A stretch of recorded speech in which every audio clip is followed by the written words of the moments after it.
Saya Adis Delarasati masih menemani Anda dalam Sapa Indonesia Pagi. Saudara, Basarnas resmi menutup operasi pencarian korban ambruknya pondok pesantren Buduran, Sidoarjo, Jawa Timur. Total, saudara, ada 67 orang meninggal dunia.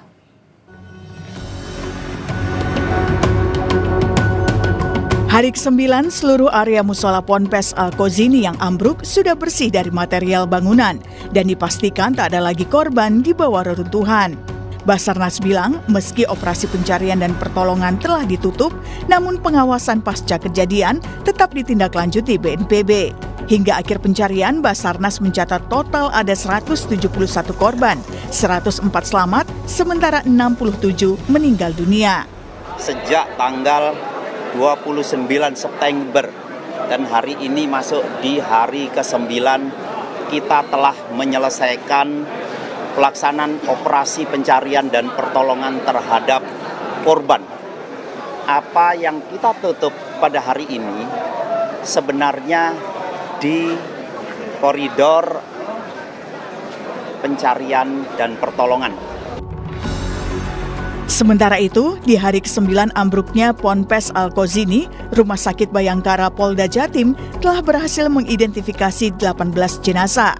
Rumah Sakit Bayangkara bilang proses identifikasi jenazah diprediksi rampung dalam 2 minggu ke depan. Pada hari Selasa tanggal 7 Oktober 2025, tim DPP Polda Jatim telah berhasil melaksanakan identifikasi terhadap 18 kantong jenazah yang terdiri dari 17 jenazah dan 1 body part. Dari 8 kantong jenazah itu cocok atau match dengan 17 nomor kantong tertentu. Bangunan musola Pondok Pesantren Al-Kozini di Buduran, Sidoarjo ambruk pada Senin 29 September lalu. Saat itu musola sedang dalam tahap pengecoran di lantai 3. Diduga ambruknya bangunan karena pondasi yang tidak kuat. Tim Liputan, Kompas TV.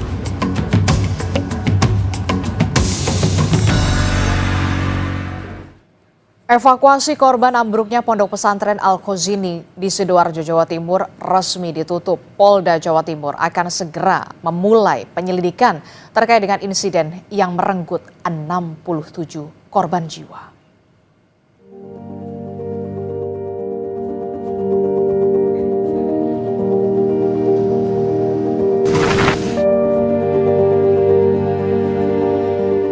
Tragedi ambruknya bangunan bertingkat di Pondok Pesantren Al-Kozini, Sidoarjo, Jawa Timur telah merenggut 67 korban jiwa dan 104 santri luka-luka.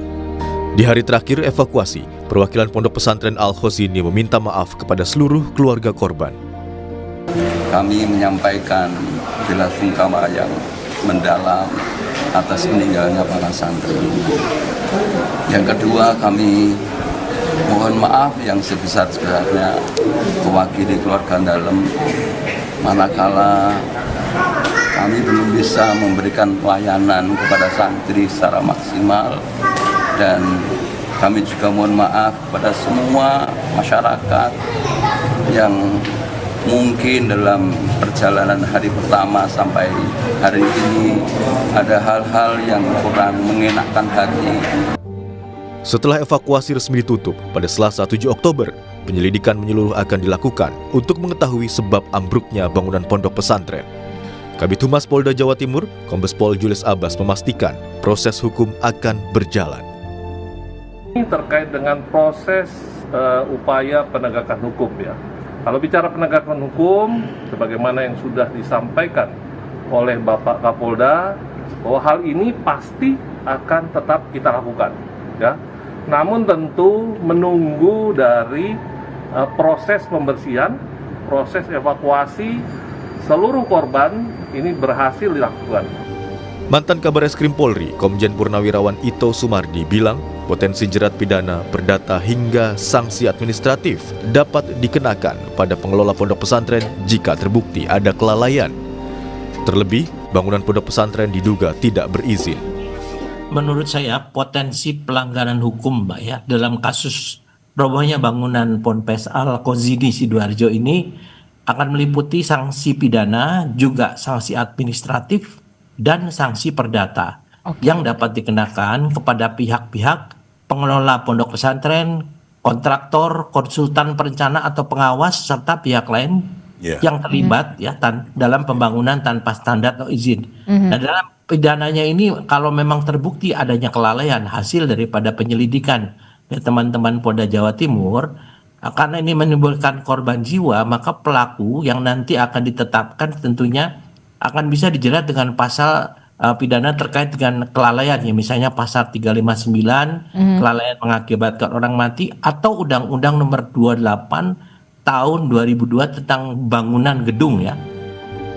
Sementara itu, pemerintah memastikan akan mengaudit sejumlah pondok pesantren mencegah insiden berulang. Itulah keprihatinan kita, dan nanti harus kita berubah semua pola. Pada pesantren tidak boleh membangun sendiri, harus ada tim teknisi. Soal gotong royong itu boleh, tapi bahwa harus ada ilmunya. Kita minta kepada semua pesantren yang lagi bangun tidak boleh membangun tanpa ada kalkulasi teknik. Tragedi ambruknya pondok pesantren di Sidoarjo jadi alarm pentingnya keamanan dan keselamatan konstruksi bangunan di lingkungan pendidikan.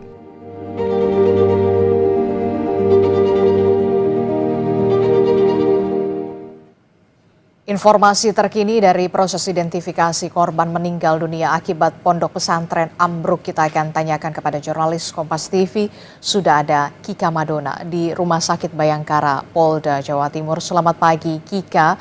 Jadi kami ingin mengupdate di pagi hari ini. Data hingga saat ini sudah ada berapa jenazah korban ambruknya pondok pesantren Al-Khozini yang berhasil teridentifikasi?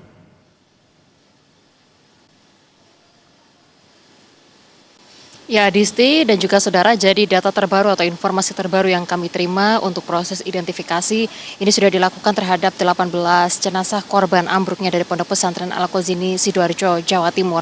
Yang artinya lebih dari 30 jenazah hingga saat ini juga masih dalam proses identifikasi dan menunggu, yang mana proses identifikasi ini dilakukan dengan dua metode, yaitu dengan mengumpulkan data baik itu postmortem maupun antemortem dari pihak saudara kandung, anggota keluarga maupun orang tua dari korban meninggal dunia dari Pondok Pesantren Al-Khozini Sidoarjo, Jawa Timur ini. Sementara itu juga dilakukan proses penyelidikan seperti pengidentifikasian terhadap sejumlah barang-barang yang juga kemudian identik dari korban. Jadi proses identifikasi ini dilakukan tidak hanya di Surabaya, Jawa Timur, tetapi juga dilakukan ke Jakarta, yang artinya DNA ini juga dikirimkan ke Jakarta untuk mempercepat proses identifikasi terhadap lebih dari 30 korban meninggal dunia dari ambruknya Pondok Pesantren Al-Khozini Sidoarjo, Jawa Timur. Yang harapannya untuk proses identifikasi ini akan rampung dalam waktu 2 minggu ke depan. Identifikasi masih terus berjalan dan harapannya juga anggota keluarga yang saat ini juga masih menanti, kalau berdasarkan pantauan kami di lapangan tidak jauh dari Rumah Sakit Bayangkara Polda Jawa Timur ini masih banyak anggota keluarga yang menanti proses identifikasi yang saat ini sedang berjalan. Yang mana harapannya jika nantinya proses identifikasi ini sudah rampung, identitas dari masing-masing korban meninggal dunia ini juga kemudian sudah terungkap seperti itu, nantinya akan langsung dibawa oleh anggota keluarga yang saat ini juga masih menanti proses identifikasi yang saat ini sedang berlangsung. Demikian Adisti. Oke, jadi sudah ada 18 korban yang berhasil teridentifikasi. Diharapkan 2 minggu ke depan proses identifikasi sudah bisa selesai semuanya. Kika, bagaimana dengan proses penyelidikan yang dilakukan oleh polisi saat ini?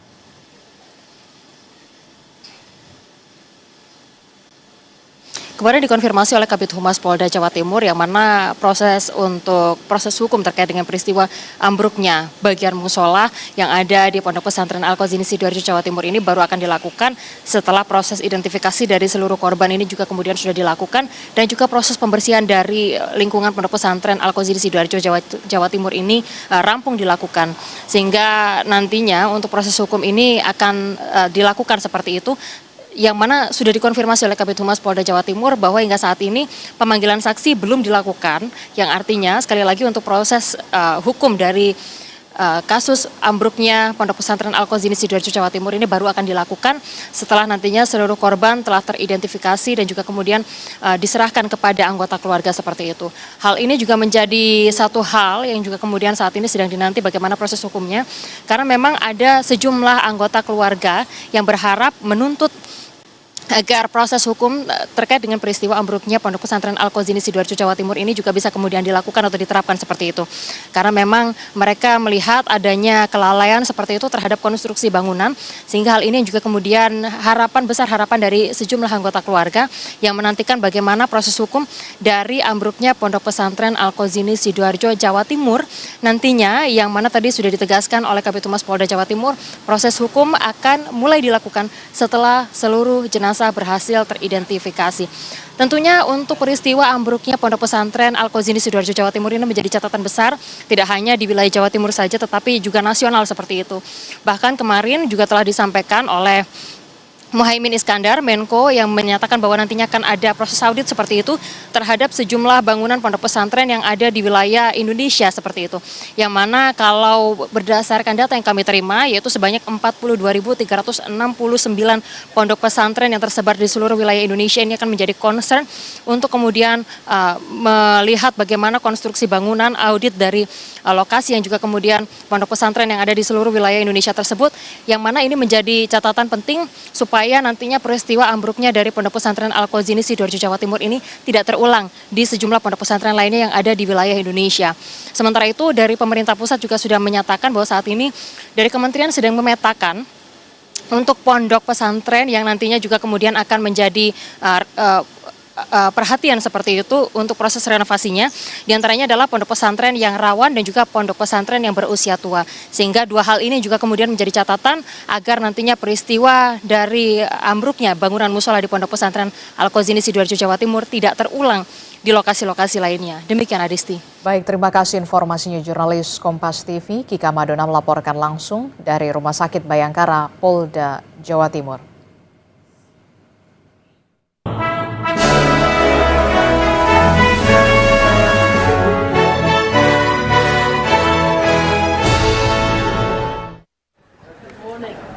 Berlokasi di Pusdiklat Mahkamah Agung Megamendung Bogor, Jawa Barat, Chief Justice Deborah Mortimer beserta rombongan hadir dalam dialog yudisial. Dialog ini adalah kerjasama antara Mahkamah Agung Republik Indonesia dengan Mahkamah Agung Australia yang sudah terjalin sejak tahun 2004 silam.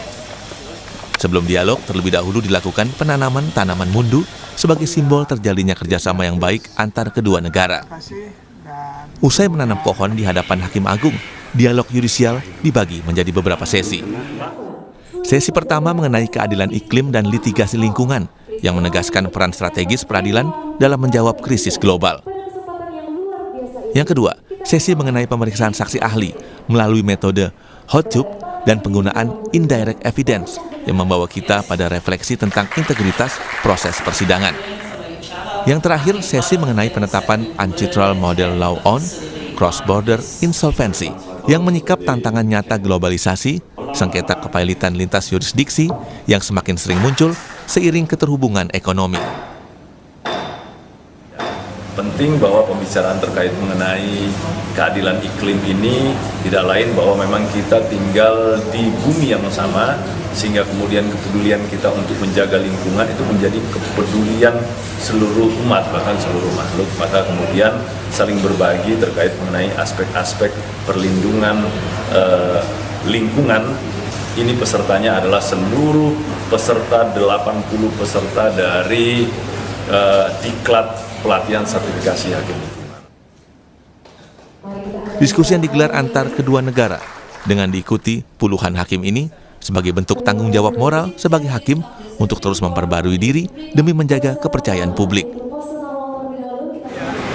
Terkait dengan tema-tema yang menarik sesuai dengan perkembangan zaman, masalah insolvensi, masalah lingkungan, dan masalah hal-hal yang menurut saya masing-masing negara mempunyai pengalaman terbaiknya yang bisa kita bagi, kita bahas bersama.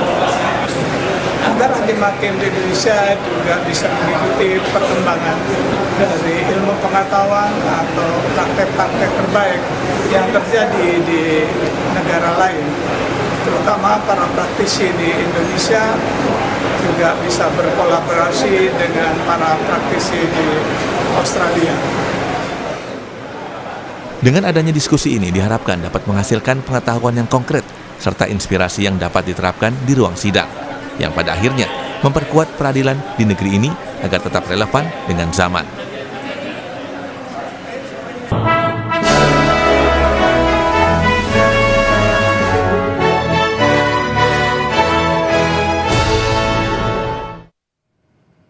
Saudara pelatih Timnas Indonesia Patrick Kluivert bilang Piala Dunia 2026 hanya berjarak 180 menit bagi Indonesia. Dapat poin melawan Saudi sudah menjadi modal besar bagi Timnas untuk lolos otomatis ke Piala Dunia. Timnas diprediksi menggunakan formasi 4 back untuk mengantisipasi barisan penyerang Saudi. Jangan lewatkan ulasannya usai jeda bersama Mario Saro.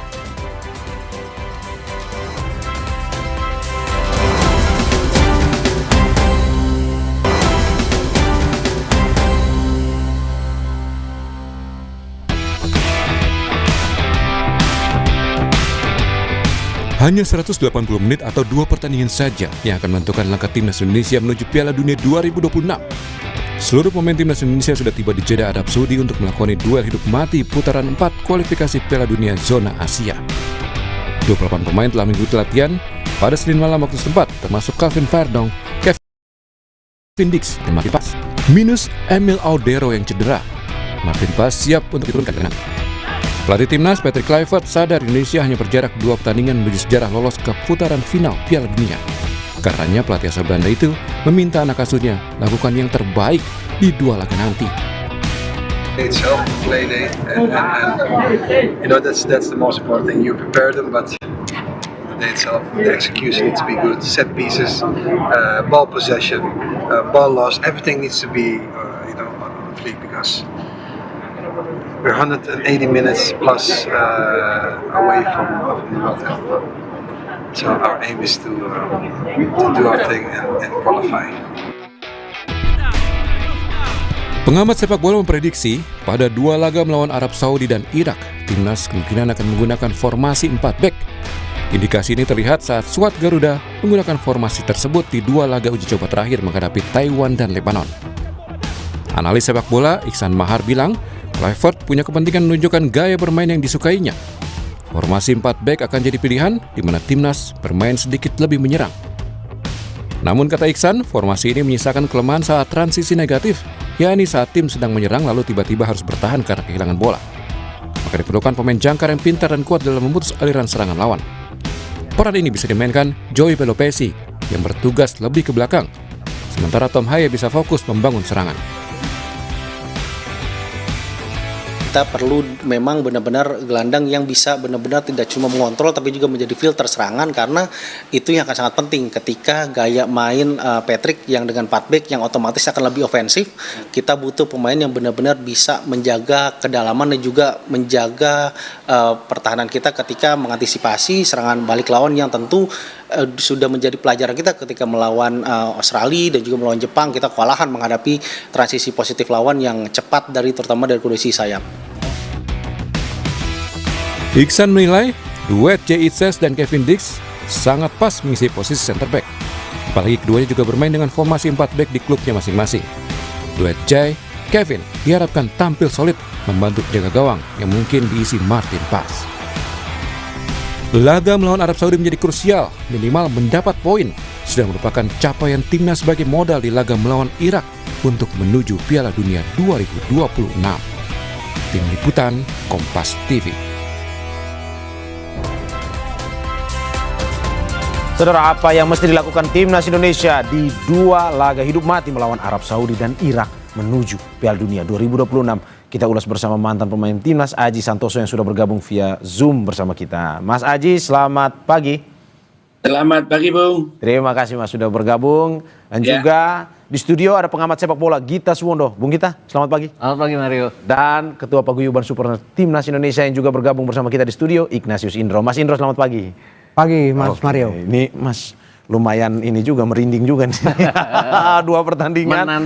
Menanti-nanti. Tapi saya ke Mas Aji. Mas Aji melihat skuad Timnas kita. Tapi sebelum saya masuk lebih teknis, mau nanya, ini pertandingan ini kan lumayan juga sangat-sangat penting, tidak hanya bagi pemain Timnas tapi juga bagi seluruh masyarakat Indonesia yang menanti-nanti punya harapan besar lolos ke Piala Dunia. Biasanya Mas, pertandingan penting begini, suasana di dalam timnas ataupun mereka yang sedang bersiap staff itu seperti apa Mas kondisinya?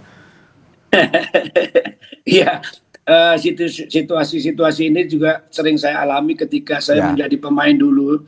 Tentunya saya yakin pemain-pemain juga sebenarnya juga kepingin cepat waktunya tiba untuk bisa menampilkan sebuah permainan yang baik.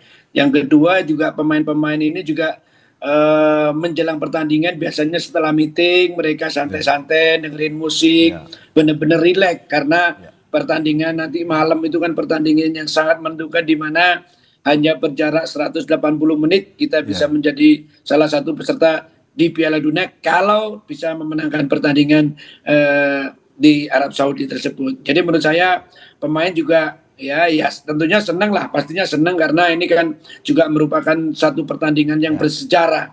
Apalagi kalau kita bisa lolos ke Piala Dunia tentunya ini menjadi catatan tinta emas buat pelatih dan pemain seperti itu. Berarti harus rileks, lepas dari tekanan, lepas dari segala beban ya, Mas Haji? Iya, jadi pemain benar-benar fokus, tidak usah memikirkan yang lain. Bahkan menurut saya mungkin pagi ini atau siang sore itu pemain sudah tidak boleh lagi memain HP, WA dengan keluarga, WA dengan orang tua, itu tidak boleh. Lepas komunikasi dari luar berarti Mas Haji biasanya? Iya, benar-benar mereka fokus, tentunya pagi masih bisa lah dilakukan. Tapi ketika menjelang pertandingan, apalagi perjalanan dari hotel menuju ke stadion itu sudah pemain sudah tidak boleh itu memainkan HP. Untuk dengarkan musik boleh, tetapi untuk telepon, untuk WA itu harus tidak boleh karena pemain dibutuhkan fokus yang benar-benar tinggi fokusnya, seperti itu.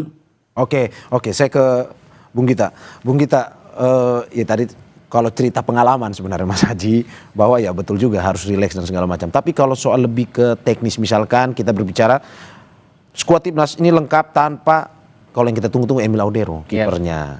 Menurut Anda, apakah memang dengan minus Emil Audero yang kita tunggu-tunggu ini masih bisa timnas punya semangat, harapan untuk bisa bermain lebih baik? Saya sih percaya dengan pemain ya. Artinya tanpa Audero pun kita masih punya Martin Paes. Memang Martin Paes 9 minggu terakhir tidak bermain sepak bola sama sekali karena cedera.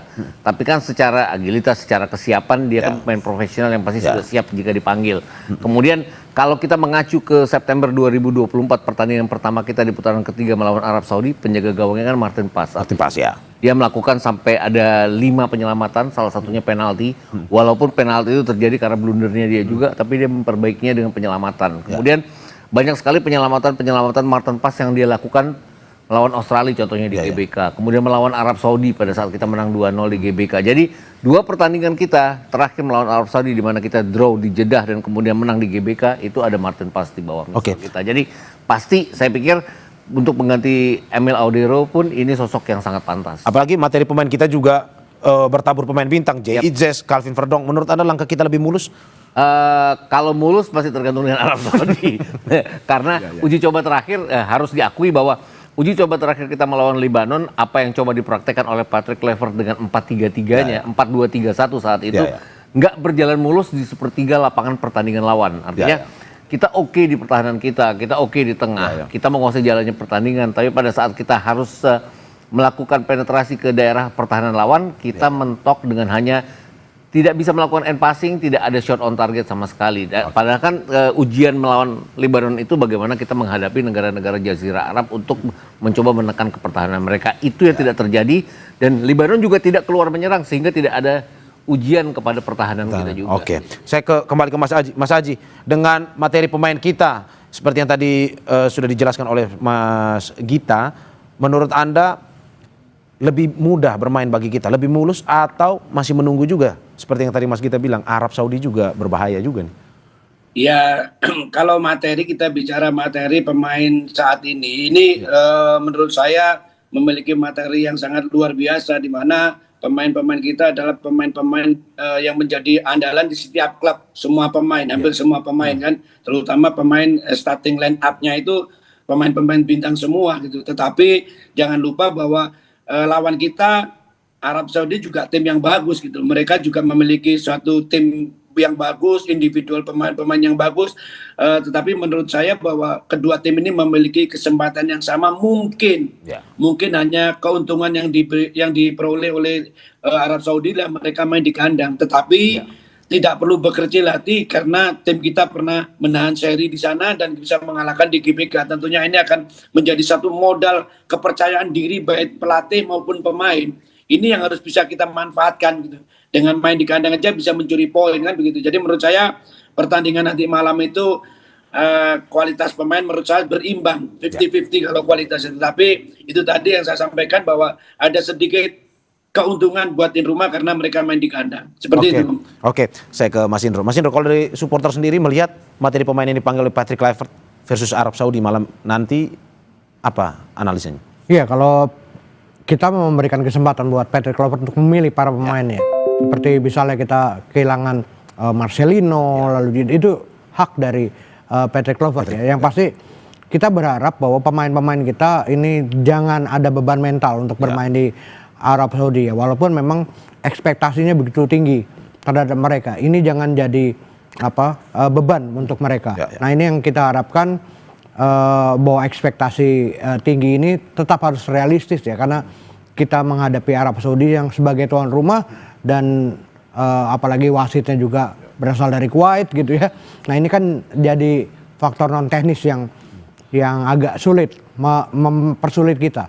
Tapi yang pasti kita berharap pemain-pemain kita bermain lepas, tanpa beban gitu, dan menunjukkan permainan terbaik mereka. Oke, berarti secara kualitas kita sama Arab tidak kualitasnya sama ya, sebanding. Tetapi faktor non teknisnya itu kalau yang dilihat oleh supporter bahwa wasit, bermain di kandang Arab Saudi juga, ini yang sedikit menyulitkan nih ya. Iya betul. Oke, saya ke Mas Gita. Kalau berbicara formasi, karena saya baca banyak bahwa 4-3-3 paling cocok dengan materi pemain ini. Patrick Kluivert susunan pemainnya 4-3-3 pada malam hari ini. Menurut Anda 4-3-3 atau bagaimana? Kalau melihat squad yang ada iya. Tapi balik-balik lagi ke September 2000, saya selalu mengacu ke mengulang balik pada saat kita menahan imbang Arab Saudi. Kemudian mengalahkan Arab Saudi. Pertama kalinya dalam sejarah kita mengalahkan Arab Saudi. Itu apa? Kita mampu melakukan dua metode permainan yang saya pikir juga ini karena kepayawan pelatihnya ya. Melawan Arab Saudi, babak pertama kita menekan, kita dapat 1 gol. Kemudian ujuk-ujuk nggak tahu datang dari mana, tiba-tiba ada gol balasan dari Arab Saudi. Itu kemudian Sintayong memaksa kita untuk main bertahan di babak kedua. Dan itu terbukti berhasil. Jadi artinya 3-4-3-nya Sintayong itu yang membuat kita memenangkan 2 laga ini. Kemudian laga di GBK contohnya. Kita benar-benar bertahan terhadap tekanan-tekanan dari Arab Saudi. Kemudian ada 2 gol yang datang dari serangan balik setelah Arab Saudi melakukan serangan ke arah kita. 1 dari tendangan bebas Arab Saudi, 1 dari cornernya Arab Saudi. Itu dilakukan di hari H-1 sebelum pertandingan, dilakukan latihan secara taktikal oleh timnya Sintayong saat itu. Artinya apa? Dia melihat ada kekurangan Arab Saudi pada saat bermain dengan 2 center back, kemudian 2 wing back mereka maju ke depan tapi tidak cepat mundur ke belakang. Itu yang dimanfaatkan dengan sangat baik. Itu yang saya harapkan dari Patrick Kluivert juga bisa melakukannya. Kenapa? Kalau dia pakai 4-3-3, artinya 2 center back, kita kan juga akan menyerang sama dengan halnya Arab Saudi menyerang kita pada saat kita mengalahkan mereka di GBK. Jangan sampai terulang lagi ke salah seperti itu. Kita harus cepat melakukan transisi pada saat kita ditekan. Jangan sampai kita terjebak dengan permainan ofensif seperti halnya melawan Australia, kemudian kita dihukum dengan gol-gol Australia. Berarti maksud Anda lebih waspada dan mengandalkan serangan balik? Betul, karena transisinya Arab Saudi ini cepat. Bahkan pada saat mereka imbang 1-1 dan kalah 0-2 dari kita, mereka cepat melakukan transisi. Tapi kita cepat menutup pertahanan kita dengan baik saat itu. Oke, berarti 3-5-2 tidak cocok sebenarnya untuk di pertandingan malam ini ya? Karena bermain di kandang orang sih. Sebenarnya 3 center back saya sih lebih ini. Tapi kan saya bukan pelatih. Yang pelatih itu Patrick Kluivert sendiri. Dia percaya dengan 4 pot. Apalagi dia punya Kevin Dix, Jay Izzez, 2 center back yang punya pengalaman di klub-klub besar Eropa. Saya pikir dia akan mengandalkan itu. Tapi wingback kita, entah Jakob di sana, entah Sandy Walsh di sana, atau Verdong atau Dean James ini harus cepat untuk mundur kembali ke belakang. Ya, mengantisipasi serangan balik dari Arab Saudi. Mas Aji? Yes. Formasi yang paling cocok menurut Anda? 4-3-3, 3-5-2 atau melihat bermain di kandang? Cocok dan tidak cocok 4-3-3 atau 3-5-2, tetapi kita harus melihat filosofinya dari Patrick Kluivert. Dulu Patrick Kluivert pertama kali datang masih menggunakan 3 back. Karena apa? Karena waktu itu dia tidak punya waktu untuk beradaptasi, untuk berlatih. Sekarang dia punya waktu yang lebih panjang. Dalam sejarah sepertinya ketika Clifford jadi pemain pun jarang menggunakan pemain 3 center back, selalu menggunakan 4. Saya seperti prediksi saya, tapi prediksi bisa salah, tapi menurut saya dia tidak akan menggunakan 3 center back. Menurut saya akan menggunakan 4 pemain belakang, 4-3-3 atau 4-2-3-1, tergantung. Kalau dia menggunakan 2 gelandang bertahan, berarti dia menggunakan formasi 4-2-3-1, tetapi kalau hanya menggunakan 1 gelandang bertahan, berarti menggunakan formasi 4-3-3. Kembali lagi ketika mereka uji coba di GBK 2 pertandingan terakhir, dia menggunakan 4 pemain belakang. Menurut saya ini tidak akan dirubah sama Patrick Kluivert seperti itu. Oke, berarti sama seperti Mas Gita, menurut Anda Indonesia harus lebih menekankan pada serangan balik ya, dan lebih bertahan? Menurut saya tidak bertahan ya. Kalau bertahan justru itu akan menjadi bumerang. Tetapi kalau memperkuat pertahanan oke. Beda antara main bertahan dan memperkuat pertahanan. Kalau kita memain bertahan justru bola akan sering datang ke daerah pertahanan kita. Menurut saya main normal memperkuat pertahanan, semua pemain ikut bertahan ketika melawan menyerang, lawan pegang bola, tetapi kita berani keluar attacking, berani menyerang melalui ball possession yang bagus ketika mendapatkan bola atau yang dinamakan dengan transisi positif. Seperti itu, Bu. Ini filosofi yang bagus juga dari Mas Aji nih. Apa berbeda antara memperkuat pertahanan dan bermain bertahan. Tapi Mas Aji, sedikit. Berarti ketika memperkuat pertahanan dengan materi pemain depan dan gelandang, apakah Anda melihat memang lebih sering rajin turun nantinya untuk memperkuat pertahanan jika ada serangan? Pasti. Jadi kita harus main hanya 1 blok. Artinya 1 blok hanya 1 sisi. Ketika Arab Saudi melakukan penyerangan, tidak boleh ada pemain yang masih berdiri di atas garis tengah. Semua harus turun. Itu yang namanya memperkuat pertahanan. Ketika menyerang pun juga begitu. Ketika kita melakukan penyerangan, tidak boleh ada pemain yang ada di garis bawah, di bawah garis tengah. Karena apa? Karena akan banyak space nanti yang dimanfaatkan oleh pemain lawan. Untuk itu yang saya sampaikan tadi bahwa memperkuat pertahanan, terus kita melakukan penyerangan melalui possession dengan baik. Bedanya seperti itu, Bang. Kalau kita main bertahan, semua turun ke bawah, dapat bola, bolanya hanya ditendang ke depan aja. Tetapi kalau kita memperkuat pertahanan, kita menangkan bola, kita berani menyerang dengan cara main bola possession progresif masing-masing ke depan. Seperti itu. Oke. Bung Gita, menurut Anda memperkuat pertahanan, betul, sesuatu yang masuk akal? Artinya gini, kita harus balance ya. Artinya kita nggak bisa high pressing terus-terusan, kita nggak bisa high defensive terus-terusan. Kita bukan seperti halnya pada saat kita berhadapan dengan China Taipei, di mana 2 center back kita maju ke depan sampai lepas dari tengah lapangan. Tapi kita harus cepat untuk kembali ke belakang pada transisi yang cepat lah untuk mencoba balance antara penyerangan kita dan ke depan.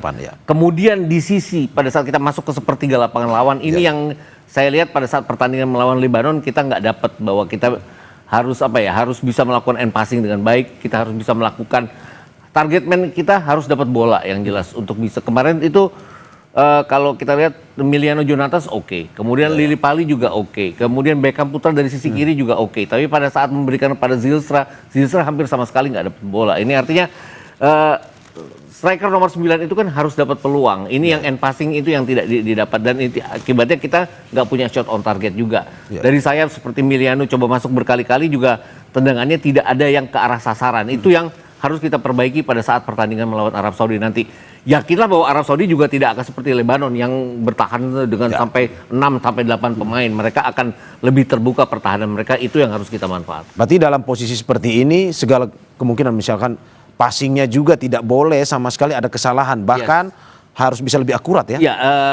Passing akurasi yang jelas harus akurat. Kemudian penyelesaian akhir yang juga harus akurat. Kita punya Ole Romani yang dalam 4 pertandingan yang sudah dia mainkan, dia bikin 3 gol, 1 dari penalti. Itu yang harus dimanfaatkan. Tapi juga kita tidak boleh seperti halnya pada saat kita berhadapan dengan Australia, di mana kita sangat terbuka dan rentan terhadap serangan lawan di belakang. Oke, saya Mas Indro. Mas Indro, dari supporter sendiri punya formasi pilihan yang cocok untuk dimainkan pada malam hari ini? Ya, kalau posisi sendiri kita serahkan ke Patrick Kluivert. Tapi yang pasti ini bukan lagi ajang coba-coba, karena ini 2 pertandingan yang kalau memang kita mau masuk Piala Dunia, ini adalah 2 final ya. Jadi lebih baik tidak mencoba-coba lalu tidak berusaha banyak menguasai pertandingan tapi kita kebobolan ya. Kita lebih baik bermain pragmatis ya. bagaimana menyesuaikan diri saja permainannya. Ini lebih baik bahwa kita lihat juga permainan dari lawan, bagaimana kita mengantisipasi permainan lawan. Ini saya pikir ini lebih penting daripada dengan formasi-formasi yang uji coba ya. Karena uji coba sudah selesai di pertandingan uji coba sebelumnya. Dan uji coba, dan ini adalah pertarungan hidup matinya itu ya. Betul, kalau kita memang mau. Oke, Mas Aji, bagaimana kita melihat peta? Tadi kita sudah banyak membahas soal Indonesia, peta kekuatan Arab Saudi. Apakah dengan materi pemain yang dimiliki Arab Saudi mungkin akan merepotkan pemain Indonesia pada malam hari ini? Tapi sebelum Anda menjawab, kita jeda berikut.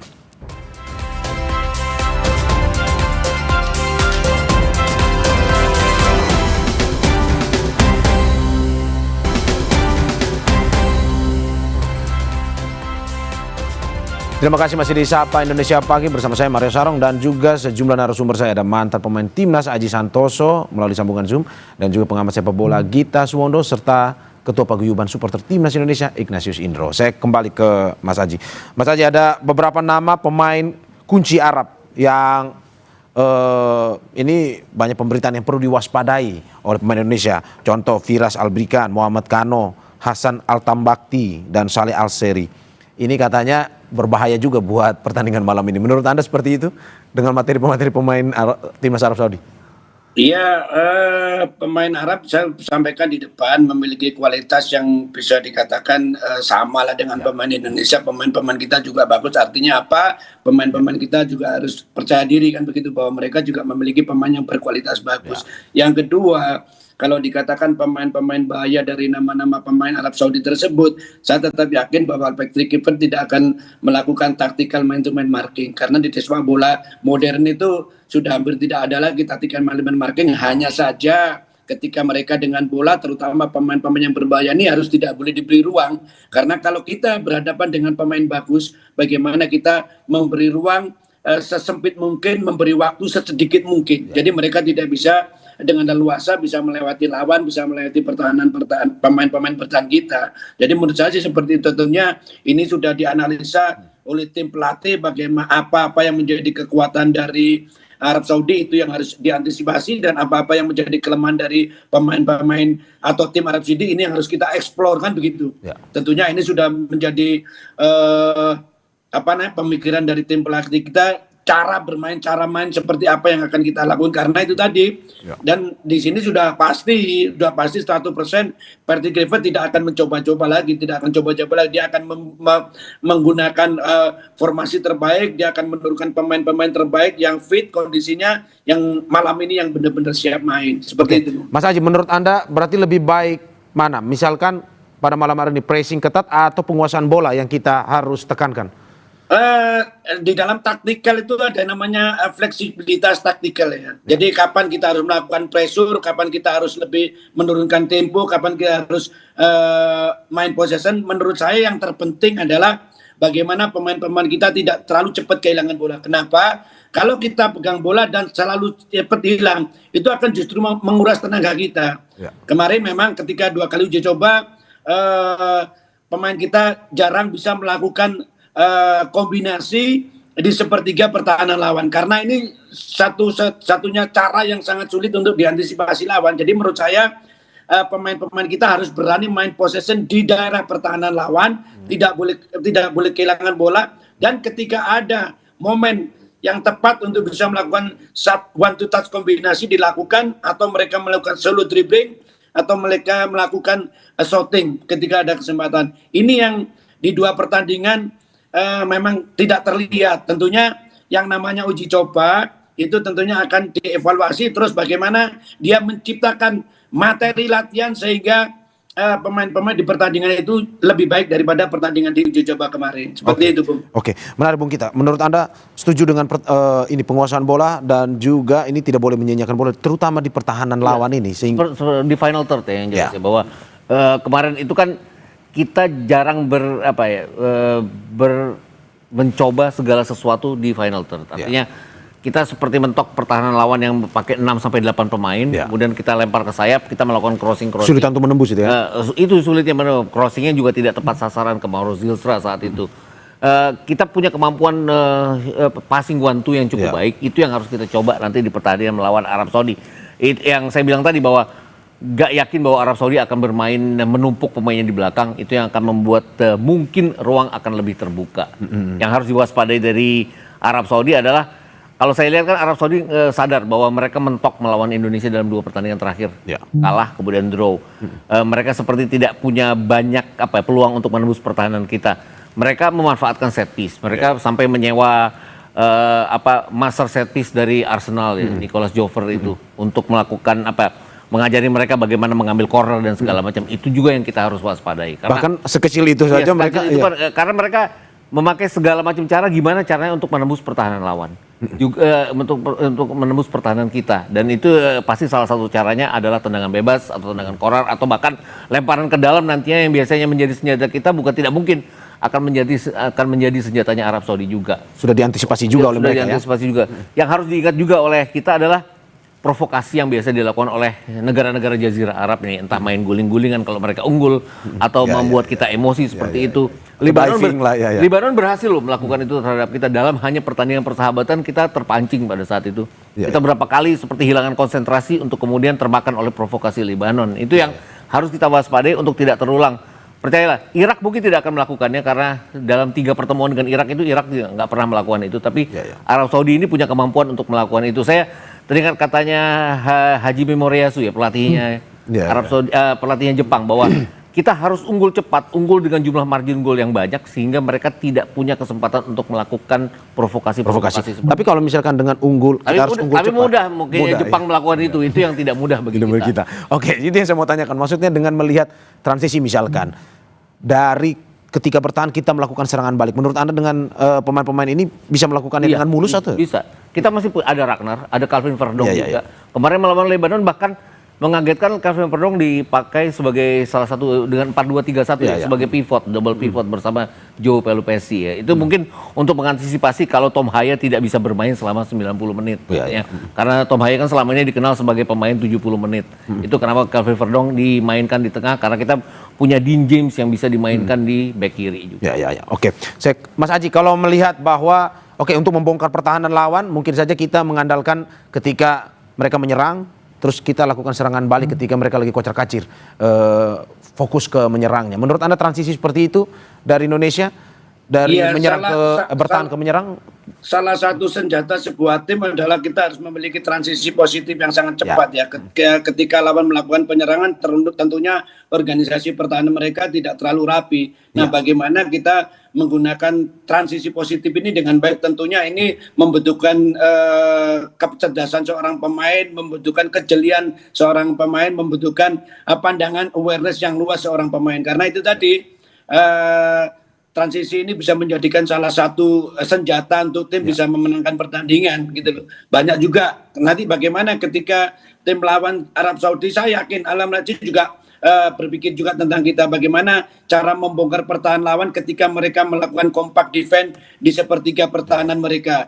Ada beberapa cara bagaimana cara membongkar pertahanan lawan ketika lawan melakukan compact defense. Yang pertama itu dia melakukan kombinasi 1-2 di sepertiga pertahanan lawan, melakukan solo dribbling, bisa melewati lawan, banyak bola-bola crossing dari samping, dan yang terakhir dia melakukan long range shoot. 4 cara inilah harus bisa dimaksimalkan dengan baik oleh tim-tim kita kalau kita bisa ingin memenangkan pertandingan. Mas Aji, menurut Anda transisinya lebih baik lewat sayap atau tengah? Karena kan kalau kita lihat sayap seperti yang tadi kata Mas Indro, ya ada salah satu pemain kunci juga Marcelino yang tidak dipanggil. Menurut Anda lebih cocok transisinya? Kalau kita transisi, sebenarnya kalau kita transisi akan banyak ruang, itu memang harus ke sayap bolanya. Karena kan di tengah pasti ada orang itu. Kita misalkan nih, kita defending corner kick untuk counter attack. Pasti akan ada pemain-pemain dari lawan itu berdirinya tidak di samping, pasti di tengah gitu. Jadi memang akan lebih efektif dari samping, tetapi juga dilihat juga situasinya seperti apa. Tapi kalau dari samping kan akan banyak ruang gitu, karena rest pemain bertahan itu dari lawan itu pasti dia berdirinya di tengah. Oke, saya ke Mas Indro. Mas Indro, bagaimana supporter melihat bahwa ini ada beberapa prediksi sebenarnya yang masuk di beberapa media. Salah satunya misalkan pemain depan, ada Miliano, Ole sama Ragnar. Juga di gelandang Joe, Calvin sama Ricky. menurut Anda dengan materi pemain seperti ini dari supporter melihat bahwa apakah memang malam hari ini bisa menandingi Arab Saudi atau bagaimana? Ya kalau dilihat ini lebih spesifik ke pemain-pemainnya nih. Iya, kalau dari pemain-pemainnya kita tentunya memiliki kualitas yang nggak kalah juga dengan pemain Arab Saudi. Tapi bagaimana meningkatkan mental bermain mereka itu yang paling penting ya. Apakah memang pemain-pemain kita memiliki beban dengan ekspektasi yang begitu tinggi dari masyarakat untuk lolos ke Piala Dunia atau ini malah menjadi dorongan atau cambukan bagi pemain-pemain kita untuk menunjukkan pemain terbaik mereka. Nah ini yang paling penting sih, bahwa mereka menganggap dua laga ini adalah final dan bermain lepas tanpa beban dan menunjukkan permainan terbaik mereka. Lebih baik, saya sepakat dengan Mas Gita, lebih mengutamakan kaki ke kaki ya, umpan kaki ke kaki dan kita memiliki pemain-pemain yang cepat dan ini bisa dimanfaatkan ketika melawan Arab Saudi maupun melawan Irak. Dan juga materi pemain Arab Saudi yang tadi saya sudah bilang bahwa ini pemain-pemain bintang masih ada juga. Dari supporter merasa bahwa bagaimana nih melihat pemain bintang yang siap juga dari Arab Saudi untuk melawan Indonesia. Sebenarnya kita supporter walaupun kita hanya bisa 7.000 seat ya di sana ya untuk mendukung timnas kita, tapi kita yakin bahwa pemain-pemain kita bisa minimal mengimbangi pemain-pemain Arab Saudi yang bermain di Arab Saudi. Dan ini penting gitu untuk para pemain kita, bagaimana menunjukkan bahwa kita juga memiliki pemain-pemain yang memiliki kualitas yang sama baiknya dengan mereka. Meski 7.000 seat tapi gaungnya ya sama seperti yang punya kandang. Ya, oke. Mas Gita, kalau melihat per lini Miliano, Ole dan Ragnar di depan, menurut Anda Trisula ini sudah bisa memainkan peran penting malam ini? Itu yang terbaik ya kalau mereka dalam kondisi fit ya. Oh itu yang terbaik ya? Iya, itu yang terbaik kalau mereka dalam kondisi fit. Kemudian kerjasama misalnya Yakov Sayuri yang dimainkan di kanan, kemudian Miliano juga di depan kanan. Ini artinya dua pemain yang punya kemampuan untuk bergerak sangat cepat pada saat kita harus melakukan transisi. Yang Mas Aji tadi bilang bahwa transisi datang dari sayap. Yang harus diingat adalah 3 gol kita ke gawang Arab Saudi dalam 2 pertemuan itu semuanya datang dari sayap. Ini artinya yang harus kita manfaatkan. Kemudian di kiri juga ada Dean James, ada Calvin Verdong, ada Ragnar Oratmangun yang juga punya kecepatan untuk memberikan umpan-umpan siapapun yang dipasang nanti oleh Romani ataupun Mauro Zylstra atau bahkan mungkin Ramadan Sananta. Yang harus diingat adalah ada 6 pemain nanti dari kita, dari 29 pemain yang tidak akan masuk ke daftar susunan pemain sama sekali karena peraturannya hanya 23 pemain. Nah itu tadi, siapapun yang main harus siap. Yang juga harus digarisbawahi adalah persiapan Arab Saudi ini, mereka rasa-rasanya pengen juga untuk cepat lolos ya langsung. Mereka melakukan uji coba dengan sangat baik, ikut Gold Cup.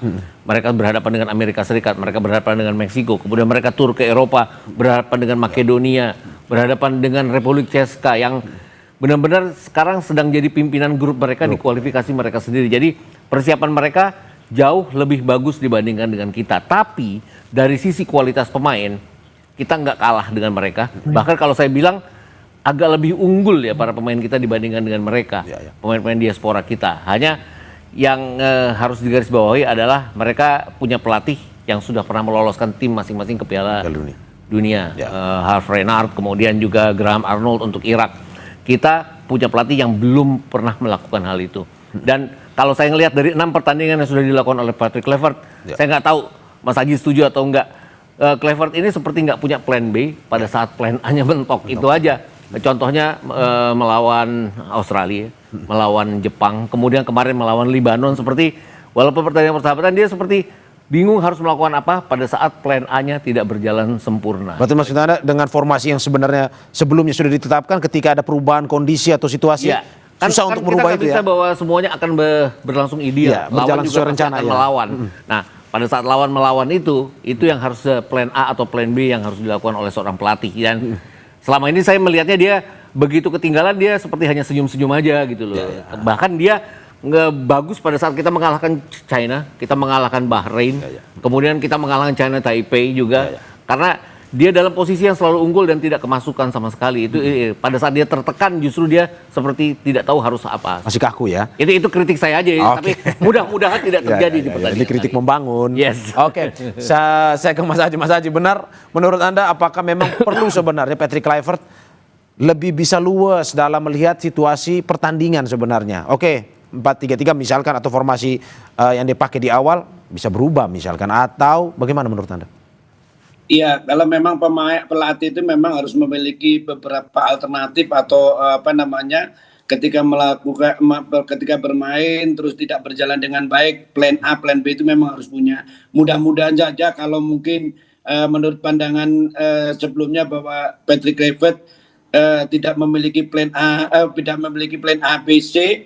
Mudah-mudahan ini pertandingan terakhir mereka sudah memiliki itu. Jadi nanti ketika melawan Arab Saudi menggunakan formasi 4-3-3 dan formasi ini ternyata tidak jalan sesuai rencana, Patrick Kluivert bisa menjalankan taktikal yang lain, memiliki plan B, plan C yang lain gitu. Mudah-mudahan karena ini sudah tidak coba-coba, ini partai final, ini partai hidup mati. Ini harus perfect, nggak boleh melakukan kesalahan sedikit pun, baik masalah taktikal di lapangan ataupun strategi yang jauh-jauh hari sebelumnya mereka lakukan. Seperti itu, Bung. Oke, Mas Aji, kalau saya tadi bertanya ke Mas Gita terkait dengan lini per lininya kita. Kalau di depan kan Emiliano, Ole dan Ragnar. Kalau kata Mas Gita, kalau dalam kadar fit ini pilihan terbaik. Menurut Anda seperti itu atau bagaimana?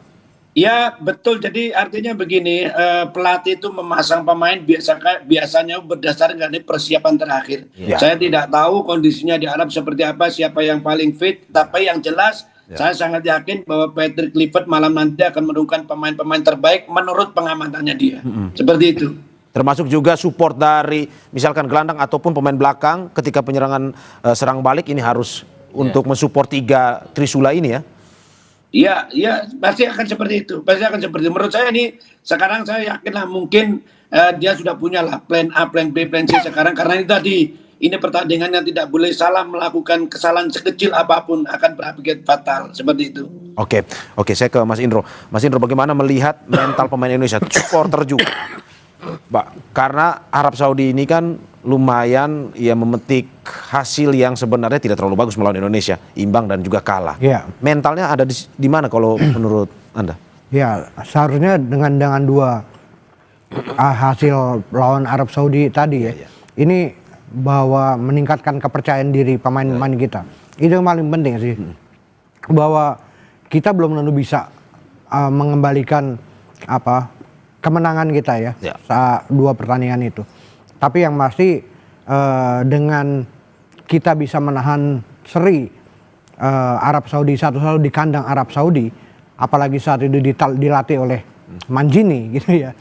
Ini adalah harapan meningkatkan rasa kepercayaan diri pemain-pemain kita. Yang pasti ini bukan lagi ajang uji coba lagi, karena ini 2 pertandingan yang benar-benar menentukan apakah kita lolos atau tidak. Nah, ini yang harus menjadi perhatian bagi para pemain-pemain dan juga Patrick Kluivert sendiri untuk melihat apakah bisa menandingi Arab Saudi seperti yang dilakukan oleh Sintayong di 2 pertandingan lawan Arab Saudi sebelumnya. Faktor non teknis untuk menambah semangat kita kan juga para pendukung nih. Kalau supporter di sana gimana, Mas? Kalau infonya sekarang 7.000 seat ya? 7.000 seat dan full banyak, semua atau gimana, Mas? Iya. Dan banyak juga yang sekalian mengadakan paket umroh sekalian nonton ya. Ini juga banyak juga orang yang mengadakan itu. Jadinya saya pikir 7.000 seat tentunya akan terpenuhi ya untuk pemain ke-12 kita di sana gitu. Oke, sempat berkomunikasi dengan warga kita, teman-teman kita di sana, mungkin ada kendala atau apa untuk bisa menonton laga malam ini? Sejauh ini saya belum melihat ada kendala untuk menonton laga itu 7.000. Mungkin kalau misalnya akhirnya karena kita juga banyak TKI di sana ya, permintaan untuk lebih dari tiket yang disediakan untuk away gitu. Ketika datang lebih ini yang mungkin akan sulit diwujudkan gitu. Tapi ketika 7.000 seat ini saya pikir ini pasti terpenuhi oleh supporter kita. Karena sudah banyak teman-teman yang berangkat ke sana juga. Ada yang spesial malam ini, Mas? Chance atau mungkin spanduknya atau? Kalau di sana kita mungkin terbatas ya, karena kita koreonya itu kan sebagai away. Benar. Jadi memang ya apapun yang penting kita bisa dukungan penuh lah kepada timnas ya. Yang pasti supporter akan memberi dukungan penuh. Oke, kalau Mas Gita bagaimana melihat mental pemain Arab sebenarnya? Oke, bermain di kandang, tapi kita punya sisi salah satu sisi yang mengunggulkan kita adalah ya mentalnya mereka hasilnya tidak terlalu bagus sebenarnya lawan Indonesia. Iya, pasti ada faktor hati-hati juga dari mereka. Itu yang harus kita manfaatkan. Artinya gini, selama ini kan mereka selalu terlihat superior dari kita sebelum 2 pertandingan terakhir ini. Bayangkan mereka hanya 3 kali imbang saat itu, 14 kali mereka mencatat kemenangan. Kita nggak pernah menang sama sekali. Tapi kemudian dipatahkan oleh tim Piala Dunia kita ini dengan 1 kali draw, kemudian 1 kali kita mencatat kemenangan di GBK. Pasti akan ada rasa khawatir dari para pemain Arab Saudi itu ada. Tapi itu bukan hal biasa di sepak bola saya pikir ya. Mereka pasti punya cara juga untuk mengatasinya. Yang harus jadi pengawasan kita adalah kita ini tim yang belum pernah menang away di putaran ketiga. Artinya kita itu draw 2 kali itu ya. Itu kita draw 2 kali di tanah Arab, Bahrain dan juga Arab Saudi. Kita kalah 3 kali ya di Cina, di Jepang dan juga di Australia. Dan kalah telak juga di Australia dan Jepang itu. Itu yang harus jadi perhatian kita bahwa prestasi away kita tidak sebagus pada saat kita bermain di kandang kita sendiri. Dan apapun, yaitu tadi yang saya bilang, persiapan Arab Saudi lebih oke, tapi dari sisi kualitas pemain-pemain kita sama kualitasnya dengan pemain mereka. Bahkan saya bisa mengunggulkan sedikit pemain kita dibandingkan pemain-pemain mereka saat ini. Mas Haji, tekanan seperti ini melawan pertandingan besar, apa masukan dari Anda sebagai mantan pemain timnas bagi para pemain agar malam ini tetap luwes, tetap rileks dalam bertanding, sehingga ya harapan kita ya semuanya bisa lolos Piala Dunia juga. Iya, yang penting ini adalah pertandingan final. Bagaimana pemain pertama bisa fokus, benar-benar fokus, tidak ada berpikir hal lain kecuali pertandingan nanti malam. Yang kedua, bagaimana pemain bisa mengeluarkan segala kemampuan untuk merah putih, karena itu tadi ini akan menjadi satu sejarah tinta emas yang ditorehkan oleh pemain-pemain dan pelatih kalau kita bisa lolos ke Piala Dunia. Tentunya ini akan menjadi satu motivasi yang besar buat pemain. Setiap individu pemain harus berpikiran how to win, bagaimana untuk bisa menang dalam pertandingan malam hari ini. Itu yang paling penting, Bu. Saya ke Mas Indro. Apa pesan dari supporter bagi harapan besar, tapi mungkin beban itu ya akhirnya berada di pundak para pemain timnas kita. Tapi bagaimana ya masukkanlah kepada pemain timnas kita untuk bisa lebih rileks malam ini. Iya, bahwa pemain-pemain kita harus bermain rileks dan juga jangan menjadikan ekspektasi yang begitu besar menjadi beban bagi mereka. Mereka harus bermain lebih santai dan menunjukkan kemampuan terbaik mereka di lapangan. Karena bagaimanapun juga kita adalah supporter yang juga realistis ya. Ketika bermain di kandang lawan dengan hal-hal non teknis yang demikian berat, kita tahu beratnya pemain timnas kita. Makanya mereka lebih baik bermain santai dan juga menunjukkan pemain terbaik. Mas, kita singkat saja. Usulan, masukan buat pemain kita malam ini. Ya, sama ya dengan Indro bermain lepas. Bahwa kita harus jadi sisi permainan kita sendiri. Formasi apapun yang ditampilkan oleh pelatih harus dijalankan dengan sangat baik. Dan itu tadi, balik lagi, di final third kita harus lethal. Harus bisa finishing. Nggak harus seperti Jepang, tapi setidaknya kita bisa melakukan penyelesaian dengan sangat baik. Terima kasih Bapak-Bapak atas apa yang disampaikan. Semoga apa yang kita harapkan ya lolos Piala Dunia nomor 1. Tapi kita lihat hasil malam ini nanti. Terima kasih mantan pemain timnas Aji Santoso. Terima kasih. Pengamat sepak bola Gita Suwondo dan Ketua Paguyuban Supporter Timnas Indonesia Ignatius Indro. Terima kasih Bapak-Bapak, sehat-sehat selalu. Saudara, jangan kemana-mana karena Sapa Indonesia Pagi akan segera kembali dengan informasi lainnya. Salah satunya Menteri Keuangan Purbaya Yudi Sadewa bilang akan tarik anggaran program makan bergizi gratis jika dananya tidak terserap seluruhnya. Selengkapnya usai jeda.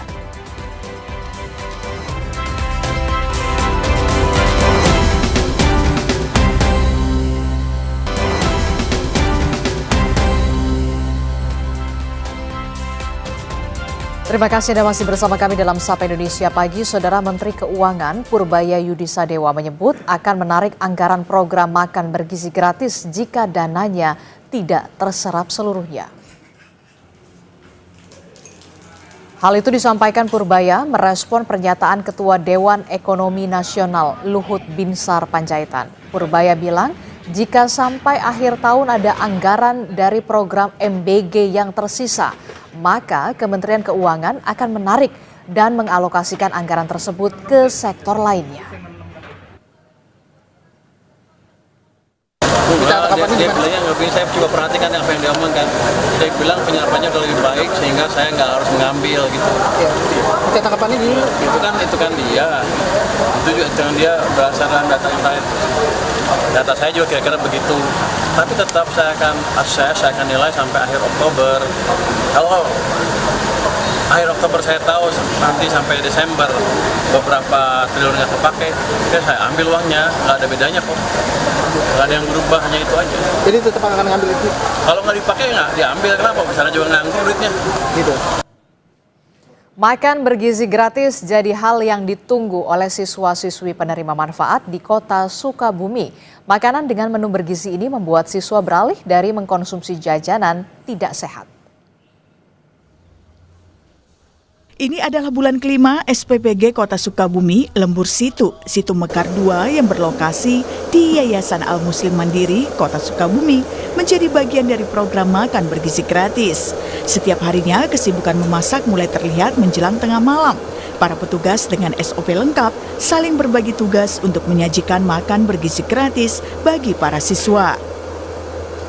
Nah, pertama kan kita cek dari segi kualitas bahan bakunya terlebih dahulu.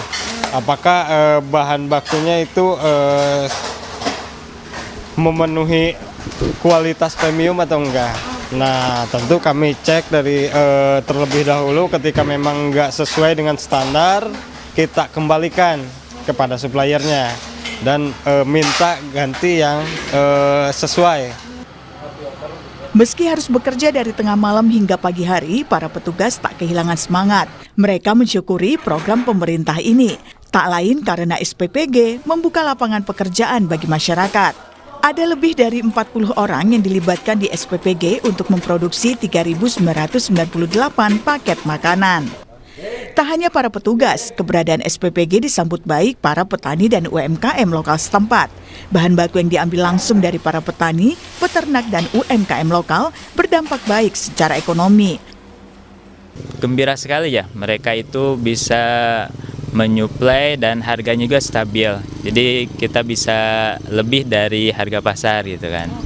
Nah, kalau misalkan dari masukan ke pasar dibeli oleh pengepul gitu, kan itu lebih murah.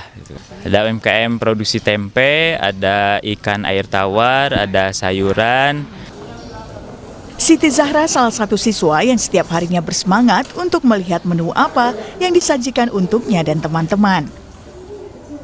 Nasi kuning. Kenapa kok suka nasi kuning? Karena enak banget. Terus ada dagingnya, ada nasinya, ada timunnya, pokoknya lengkap. Lengkap ya? Iya. Kalau selama mulai dibagikan MBG, kamu sendiri ngerasa lebih semangat gak sih di sekolah? Semangat banget. Ngerasa kalau uang jajan bakalan lebih irit. Ribuan paket makan bergizi gratis didistribusikan setiap hari dari SPPG Kota Sukabumi. Ada 34 sekolah dan 9 posyandu menerima makan bergizi gratis secara rutin setiap harinya. Tim Liputan, Kompas TV, Sukabumi, Jawa Barat. Kita beralih ke sorotan lain, Saudara. Menteri Agama Nasaruddin Umar bilang pemerintah akan mengevaluasi pondok pesantren baru jika ditemukan risiko yang membahayakan. Menteri Agama menjelaskan sebagian besar pondok pesantren mencari dana secara mandiri dengan sedikit bantuan anggaran dari pemerintah.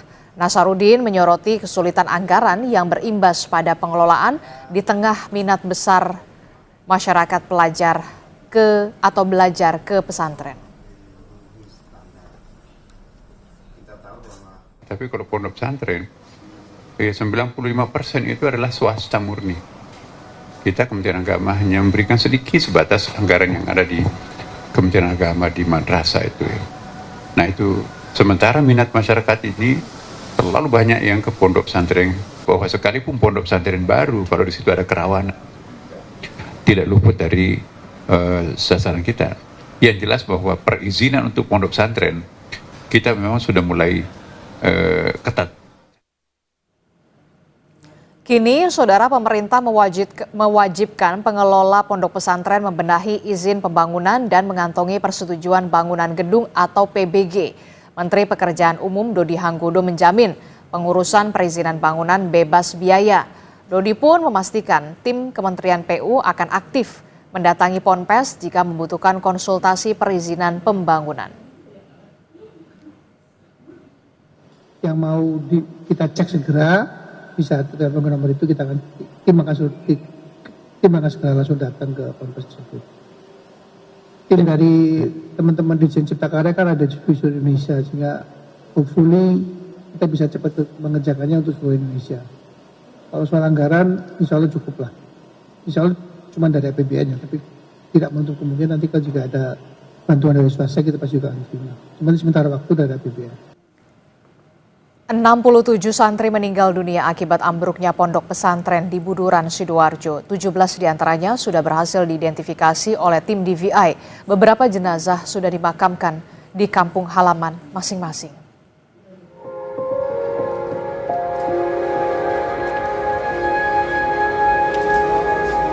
Abdul Fattah dan Ali Rahbini, dua santri asal Kabupaten Sampang, Jawa Timur yang menjadi korban ambruknya Ponpes Buduran, Sidoarjo, Jawa Timur, tiba di rumah duka.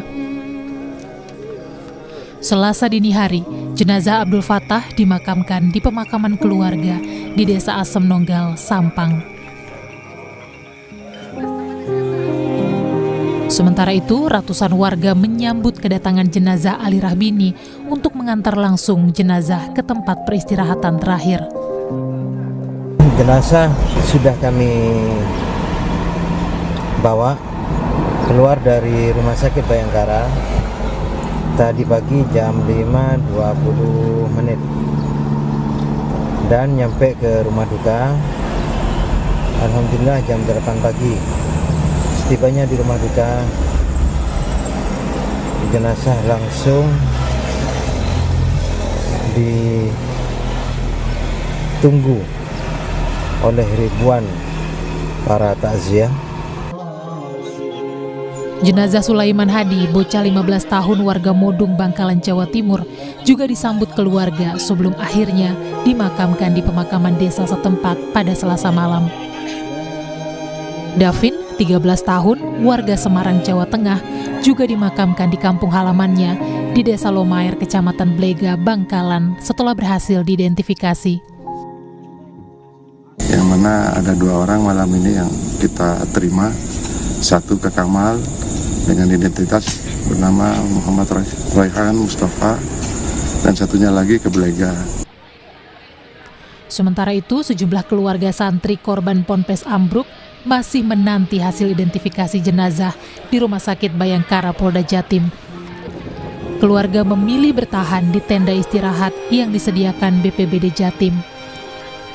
Hingga kini, tim DVI Polda Jawa Timur telah mengidentifikasi 17 jenazah di 2 lokasi rumah sakit, yakni Rumah Sakit Sidoarjo dan Rumah Sakit Bayangkara, Surabaya. Ya, belum bisa diidentifikasi, Pak ya? Ya. Ya, mudah-mudahan cepat ketemu. Hari ke-9 ambruknya Ponpes, Basarnas resmi menutup operasi pencarian korban. Hingga akhir pencarian, Basarnas mencatat total ada 171 korban ambruknya Ponpes. 104 selamat, sementara 67 meninggal dunia. Tim Liputan, Kompas TV.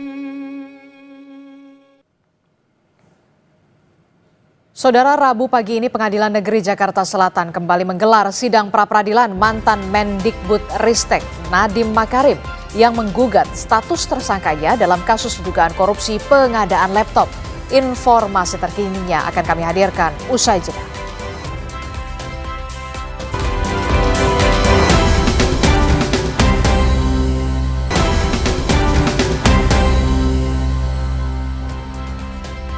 Terima kasih Anda masih bersama kami dalam Sapa Indonesia Pagi. Saudara, sidang lanjutan pra-peradilan mantan Mendikbudristek Nadiem Makarim kembali digelar di Pengadilan Negeri Jakarta Selatan pada hari Selasa.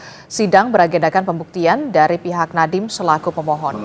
Kubu Nadiem menghadirkan ahli hukum pidana Universitas Muhammadiyah Jakarta, Khairul Huda, untuk memberikan keterangan terkait dengan pembuktian unsur kerugian keuangan negara. Dalam sidang, Khairul mempertanyakan alat bukti untuk menetapkan Nadiem sebagai tersangka. Menurutnya, hingga kini belum ada bukti jelas yang menunjukkan adanya kerugian negara. Khairul menegaskan penetapan tersangka kasus korupsi tidak bisa dilakukan jika belum ada hasil audit resmi dari lembaga berwenang seperti Badan Pemeriksa Keuangan.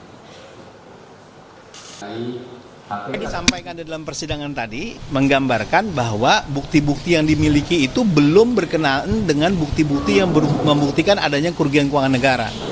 Tadi termohon mengemukakan ada 117 saksi. Nah, keterangan saksi tidak membuktikan kerugian keuangan negara. Kerugian keuangan negara harus dideklar oleh BPK, harus dilakukan oleh tim audit negara. Nah, ini yang menjadi crucial point gitu ya. Jadi boleh saja sudah ada alat bukti, boleh saja alat buktinya lebih dari 2. Tapi kalau tidak ada relevansinya dengan pembuktian kerugian negara, maka belum ada alat bukti yang cukup untuk menetapkan orang sebagai tersangka. Sebelumnya, Saudara, Kejaksaan Agung menetapkan mantan Menteri Pendidikan, Kebudayaan, Riset, dan Teknologi Nadiem Makarim sebagai tersangka korupsi dugaan korupsi pengadaan laptop Chromebook pada 4 September lalu. Nadiem diduga telah menyepakati dan memerintahkan penggunaan laptop Chromebook sebelum pengadaan dimulai. Pengadaan laptop Chromebook menjadi bagian program digitalisasi pendidikan 2019 hingga 2022. Ada 5 tersangka dalam kasus ini dan kerugian negara diperkirakan mencapai 1,98 triliun rupiah.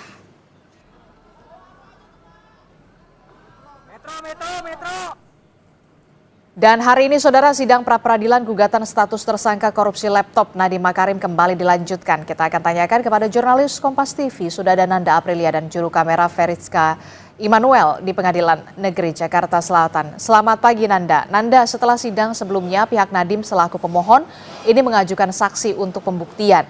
Lalu hari ini agenda sidangnya seperti apa?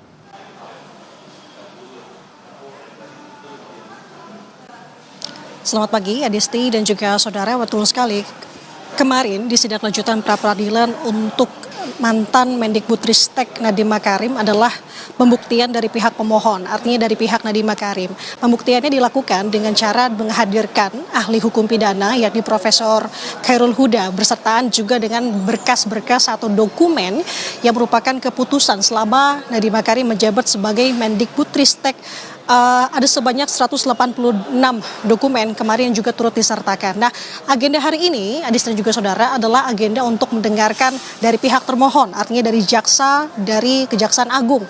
Jadi artinya nanti jaksa dari Kejagung akan membuktikan apa-apa saja tuduhan yang memang menjadi landasan penetapan Nadiem Makarim sebagai tersangka. Karena tadi juga sudah dijelaskan sebenarnya penetapan Nadiem Makarim sebagai tersangka ini diakui oleh jaksa dari Kejagung. Setidaknya mereka memiliki 4 alat bukti yang dimana ini juga diatur berdasarkan dari pasal 184 KUHP. Salah satunya beberapa diantaranya adalah alat bukti surat, alat bukti saksi. Nah, ini yang kemarin kalau saya cermati yang menjadi sorotan pada saat pembuktian dari pihak pemohon atau dari pihak Nadiem Makarim. Ahli yang dihadirkan dalam muka sidang kemarin ditanya banyak oleh pihak Nadiem terkait dengan keabsahan alat bukti.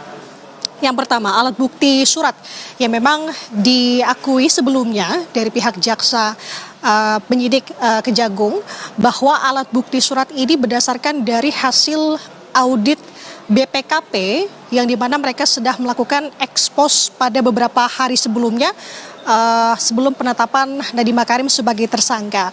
Nah, surat ini, alat bukti surat ini, Adisti, dipertanyakan oleh pihak pemohon Nadiem Makarim kepada ahli kemarin. Artinya kalau mendengarkan apa yang disampaikan oleh ahli Khairul Huda bahwa dengan adanya alat bukti surat ini dinilai masih kurang kuat berdasarkan landasan hukum. Karena kenapa?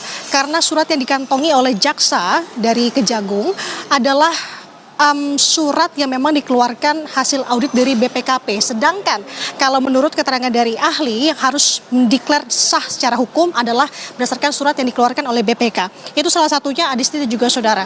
Nah, kita akan cermati, kita akan lihat bersama, nantinya juga akan dikeluarkan BAP pemeriksaan Nadiem Makarim ketika memang sudah ditetapkan sebagai tersangka. Ini yang menjadi pertanyaan juga oleh pihak Nadiem Makarim karena kuasa hukum menyebut bahwa Nadiem setelah ditetapkan sebagai tersangka tidak ada pemeriksaan ia sebagai tersangka, bahwa padahal ada alat bukti saksi yang di sini adalah merupakan saksi-saksi yang memang sebelumnya tidak dikonfrontir ataupun tidak dikonfirmasi terhadap Nadiem Makarim setelah ditetapkan sebagai tersangka. Ini yang jadi pertanyaannya juga. Kita akan lihat bagaimana nanti BAP, kemudian juga alat bukti lainnya, setidaknya ada 4 alat bukti yang memang sudah dikantongi oleh jaksa dari Kejagung dalam penetapan Nadiem Makarim sebagai tersangka dalam kasus dugaan korupsi ini.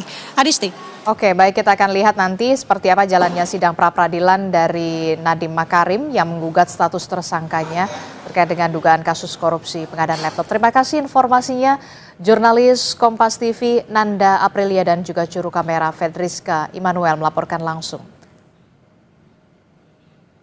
Saudara Menteri Keuangan Purbaya Yudi Sadewa dan Menteri SDM Bahlil Lahadalia saling saut soal kilang Pertamina. Purbaya bilang kesal di DPR karena Pertamina malas bangun kilang. Sedangkan Bahlil tak mau komentar, tapi menekankan fungsi pengawasan Kementerian SDM di kilang Pertamina.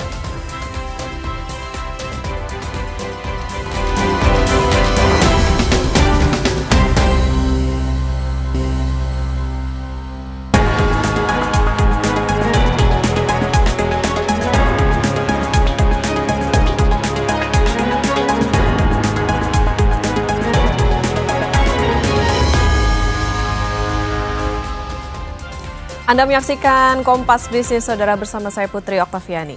Dengan konsumsi BBM per hari 1,6 juta barel, kapasitas 6 kilang milik Pertamina hanya bisa memenuhi 1,1 juta barel. Indonesia masih harus impor BBM dari negara lain. Inilah yang membuat Menteri Keuangan Purbaya Yudi Sadewa meradang di depan Komisi 11 DPR.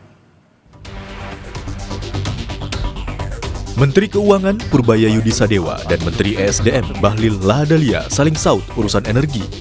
Di depan Komisi 11 DPR, Menkyu Purbaya kesal lantaran sejak tahun 1998 Pertamina tidak menambah kilang baru. Sampai saat ini, Pertamina lewat anak usahanya yaitu Kilang Pertamina Internasional mengoperasikan 6 kilang. Rinciannya, refinery unit di Dumai, Riau, Pelaju, Sumatera Utara, Cilacap, Jawa Tengah, Balikpapan, Kalimantan Timur, Balongan, Jawa Barat, Kasim Sorong, Papua Barat. Total kapasitas kilang ini mencapai 1.100 MBOPD, yang berarti ribuan barel minyak per hari. Kami sederhanakan jadi 1,1 juta barel minyak per hari. Kita pernah bangun kilang baru nggak pernah. Sejak itu sampai sekarang nggak pernah bangun kilang baru. Jadi nanti bapak-bapak kalau ibu-ibu ketemu Danantara lagi, minta Pertamina bangun kilang baru. Saya pernah, waktu saya di Maritim, saya pernah tekan mereka tahun 2018 untuk bangun kilang. Mereka janji mereka akan bangun 7 kilang baru dalam waktu 5 tahun. Sampai sekarang kan nggak ada satu. Jadi kilang itu bukan kita nggak bisa bikin atau kita nggak bisa bikin proyeknya, cuman Pertaminanya males-malesan aja. Saya pernah kasih ke mereka biar aja karena mereka jelek-jelekin saya kemarin kan. Saya pernah kasih tawaran ke mereka kalau nggak bisa bikin ya udah, ini ada investor dari Cina mau bangun kilang, Anda perlu beli 30 tahun, setelah 30 tahun Anda dapat kilangnya gratis. Pertamina bilang kami keberatan dengan usul tersebut karena kami sudah over capacity. Waktu itu saya kaget, over capacity apa? Kami sudah rencana bangun 7 kilang baru, satu pun nggak jadi kan? Mereka bilang, iya tapi ke depan akan jadi, sampai sekarang nggak jadi. Yang ada malah beberapa dibakar kan. Dengan kapasitas 6 kilang terpasang, berapa konsumsi PBM per hari di Indonesia? Kompas Bisnis pakai data Shake Data, BP PLC. Dalam 5 tahun terakhir, angkanya cenderung naik. 2019, 1,58 juta barel per hari dan turun sepanjang pandemi. Kemudian angkanya kembali naik di tahun 2023 menjadi 1,6 juta barel per hari. Kritik Menkyu Perbaya direspons Menteri ESDM, Bahlil Lahadalia. Kata Bahlil, ESDM fokus pada proses. Saya tidak mau mengomentari pernyataan orang lain. Silakan ditanyakan kepada yang mengomentari. Tugas saya adalah bagaimana memastikan agar mengawasi teman-teman kolaborasi dengan Pertamina untuk yang kilang-kilang lagi berjalan bisa cepat selesai. Soal kilang terbakar aja kalau gitu nggak apa-apa. Ya, kilang terbakar tanyakan dulu kepada Pertamina karena tim saya belum pulang dari lokasi. Antara kebutuhan dan kapasitas yang tidak cocok membuat Indonesia harus mengimpor BBM tiap hari. Setidaknya 500.000 barel untuk menutup kekurangan. Tetapi membangun kilang juga tidak murah. Ada banyak aspek yang memengaruhi, seperti target kapasitas, lokasi, desain dan teknologi, investor, studi kelayakan, sampai kepastian hukum dan perpajakan yang ada di bawah Kementerian Keuangan. Imron Fadilah, Diah Mega Anjaya, Tim Liputan, Kompas TV.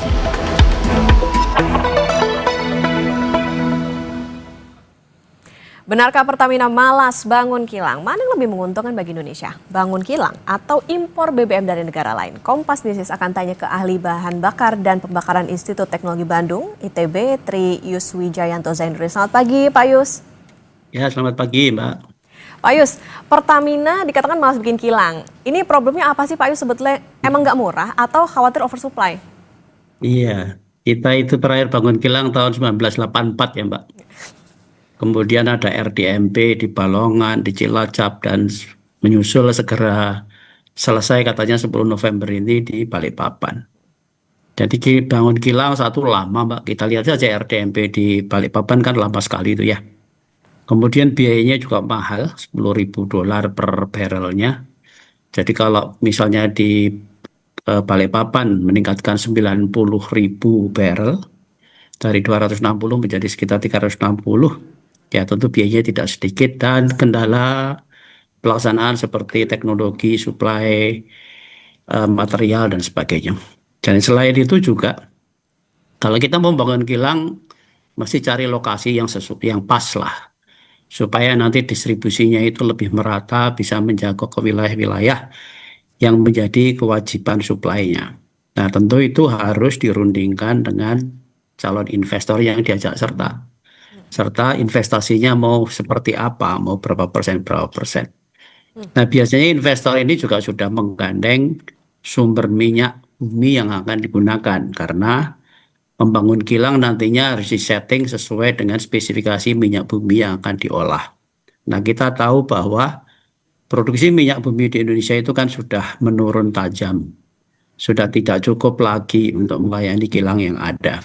Tidak seperti dulu sebelum tahun 90-an mungkin beberapa kilang sudah bisa dicukupi kebutuhan minyak buminya dengan minyak bumi dari dalam negeri. Tapi kan sekarang kita sudah net importer, tidak hanya sekedar dari jumlahnya tapi juga dari sisi pendapatannya. Dulu kita net eksportir karena produksi minyak kita besar, lebih besar dibandingkan dengan yang diimpor. Kemudian sejalan dengan penurunan karena minyak bumi kita harganya mahal karena termasuk dalam klasifikasi sweet crude oil atau mengandung sulfur rendah. Maka secara keekonomian atau secara biaya kita masih ada untung lah dengan mengekspor minyak kita, mengimpor minyak dari Timur Tengah. Tapi sekarang karena produksinya sudah turun jauh, kita lebih banyak importnya. Sehingga kilang-kilang sudah disetting dengan menggunakan spesifikasi minyak bumi yang diimpor. Nah, minyak bumi sendiri harganya fluktuasi kan Pak, tergantung dari geopolitik. Misalnya seperti minyak bumi dari Rusia karena ada perang dengan Ukraina, mereka terhambat juga untuk memberikan suplai itu. Sehingga membangun kilang satu mahal, dua butuh biaya yang tidak sedikit. Ketika harus berunding dengan investornya, menentukan lokasi dan minyak bumi dari mana yang akan dipakai. Selain itu teknologinya juga, Mbak. Karena teknologinya akan menentukan berapa investasi yang diperlukan dan kualitas dari produk bahan bakar yang akan dihasilkan seperti apa. Karena di dalam kilang itu ada banyak proses, Mbak. Ada seperti misalnya destilasi ya, jadi memisahkan senyawa-senyawa berdasarkan pemanasan atau suhu. Kemudian ada cracking, memotong molekul kimia supaya menjadi produk yang lebih bermutu. Kemudian ada reforming untuk meningkatkan oktan. Kemudian ada lagi alkilasi dan isomerisasi sama untuk meningkatkan oktan. Ada desulfurisasi untuk menurunkan kadar sulfur atau hydrotreating. Dan kemudian ada blending untuk mencampur nafta yang dihasilkan tadi agar bisa memenuhi spesifikasi yang berlaku di Indonesia. Oke, Pak Yus, artinya gini, kami tangkap. Berarti untuk membangun kilang ini kan tentu nggak murah tadi ya, dan tadi juga dikatakan soal bagaimana nantinya teknologi, kemudian produk yang dihasilkan, lalu juga bagaimana yang dihasilkan dari kilang tersebut. Nah, tapi Pak Yus, kalau kita bicara margin, lebih banyak buat Pertamina yang mana nih? Bangun kilang baru atau justru nambah kapasitas kilang yang sudah ada? Meskipun tadi kalau Pak Yus bilang sebetulnya yang diproduksi ya sudah menurun dibandingkan dengan sebelum tahun 90-an itu tadi. Ya, jadi kalau kita membangun kilang lagi, artinya memproduksi bahan bakar itu di dalam negeri, maka harga-harga bahan bakar akan berhubungan secara langsung, secara linier dengan harga minyak bumi. Kan sekarang banyak masyarakat kita yang bertanyakan, kenapa ketika minyak bumi harganya turun, kok bahan bakar kita malah naik? Nah, karena kita membeli bahan bakar jadi dari Singapura, di mana dalam pembelian bahan bakar itu berlaku hukum ekonomi. Kalau suplainya lebih rendah daripada permintaannya, tentu harganya akan naik. Sehingga belum tentu sinkron dengan harga minyak bumi yang mungkin waktu itu turun, tapi harga bahan bakar naik. Selain itu, kalau impor sekarang ini misalkan, kita mengimpor bahan bakar misalnya diesel EN 590. Harga dari sana FOB sekitar $490-500 per metric ton. FOB, artinya kalau CIF sampai di Indonesia, anggap sajalah sekitar 600, itu masih jatuhnya di sekitar 9.600, Mbak. Nah, itu tentu harga itu akan dibandingkan dengan kalau kita memproduksi sendiri di kilang dalam negeri. Harga minyak buminya berapa, harga untuk memproses di kilang itu berapa, lebih murah mana? Karena Pertamina juga sebagai entity bisnis diminta untuk oleh pemerintah kan harus untung juga. Harus setor dividen juga, dan bagian dari anak perusahaan Pertamina yang mengelola pengadaan bahan bakar serta mendistribusikan dan menjualnya kan Patra Niaga. Jadi namanya saja sudah pakai niaga, artinya bisnis gitu ya, artinya berdagang gitu. Sehingga dari situlah Pertamina menghasilkan uang dari sisi bisnis bahan bakarnya. Nah, tinggal nanti pasti akan dihitung kalau membangun kilang sendiri produknya akan jatuh di harga berapa. Sementara dibandingkan dengan impor, mana yang lebih murah. Tapi tentu dari sisi ketahanan energi, mengimpor bahan bakar itu bukanlah sebuah solusi. Karena kita rawan di embargo. Jadi suatu saat misalnya kita tidak setuju dengan kebijakan politik dari negara lain. Kalau kita di embargo, kita tidak mendapatkan suplai bahan bakar. Karena produksi dari kilang dalam negeri juga tidak bisa mencukupi kebutuhan nasional, tentu kita akan kekurangan bahan bakar. Dan itu sangat membahayakan perekonomian dan kemakmuran masyarakat kita, gitu Mbak. Oke, menarik tadi soal bagaimana impor ini sebetulnya bukan solusi, karena tadi ya Pak yang akan bergantung juga bagaimana situasi geopolitik. Pak Yus, nanti kita lanjutkan kembali dan saudara tetap bersama kami di Kompas Bisnis.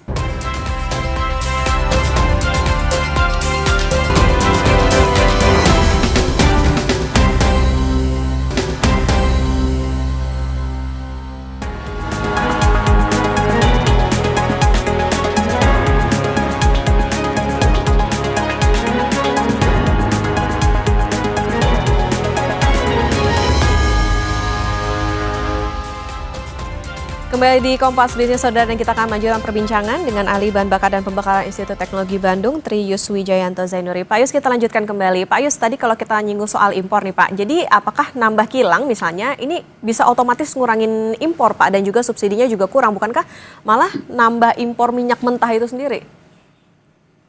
Iya Mbak, jadi karena minyak mentah yang dihasilkan kita di dalam negeri itu sudah tidak cukup lagi ya untuk mensuplai kilang yang ada.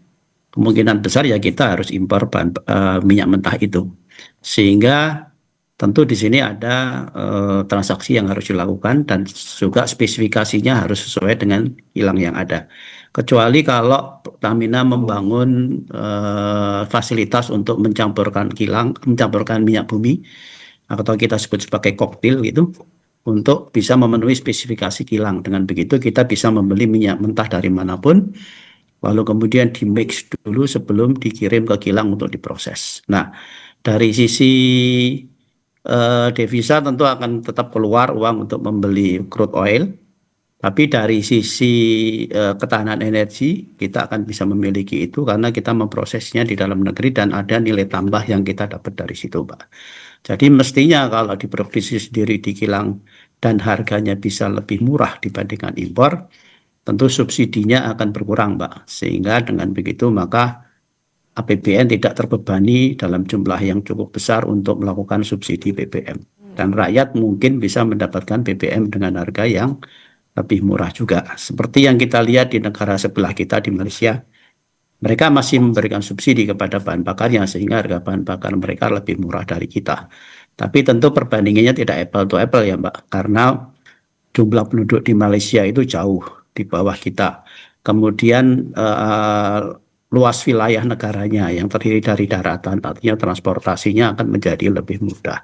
Kemudian jumlah yang sedikit dari bahan bakarnya tentu butuh biaya untuk penyimpanan dan distribusi yang lebih kecil, sehingga dengan begitu maka wajar kalau di sana harga bahan bakar itu lebih murah dibandingkan dengan kita. Oke, lagi-lagi memang ya PR-nya yang jadi catatan adalah pemerintah juga harus mempertimbangkan nih, karena konsumsinya saat ini aja terakhir data udah 1,6 juta barrel. Ya, Oke, Pak Yus, Peraturan Menteri Keuangan dan SDM ini kan membolehkan badan usaha milik swasta bangun kilang. Nah, kenapa nggak didorong aja misalnya swasta yang bangun kilang baru atau misalnya kolaborasi? Malah kalau tadi dibilang bangun kilang baru ya kosnya lebih mahal gitu. Ya, sebenarnya saya kira mungkin pemerintah juga membuka opsi itu ya, Mbak. Boleh membuka kilang, dan kalaupun swasta membuka kilang mungkin jangan ada di Jawa. Tapi di luar Jawa yang suplai bahan bakarnya masih kurang gitu ya. Seperti misalnya di Kalimantan, kalau Mbak lihat kan di SPBU-nya antrenya panjang sekali itu. Nah, di situ mungkin tidak hanya Balikpapan saja, mungkin harus dibangun entah di Kalimantan Barat atau Kalimantan Tengah gitu, yang bisa mencakup mensuplai wilayah dari Kalimantan itu keseluruhan. Demikian di Sumatera. Di Sumatera kan tinggal ada Dumai sama Pelaju ya, Mbak, yang kapasitasnya kecil. Sementara di Aceh sama di Sumatera Utara nggak ada. Padahal mungkin di sana pertumbuhan ekonomi juga cukup tinggi gitu ya. Nah, apalagi di Nusa Tenggara. Papua ada Sorong, tapi kapasitasnya kecil sekali. Dan bahan bakar yang bisa dihasilkan itu terbatas, RON 88. Sehingga harus ditambahkan dengan oktan booster atau etanol untuk menaikkan oktannya.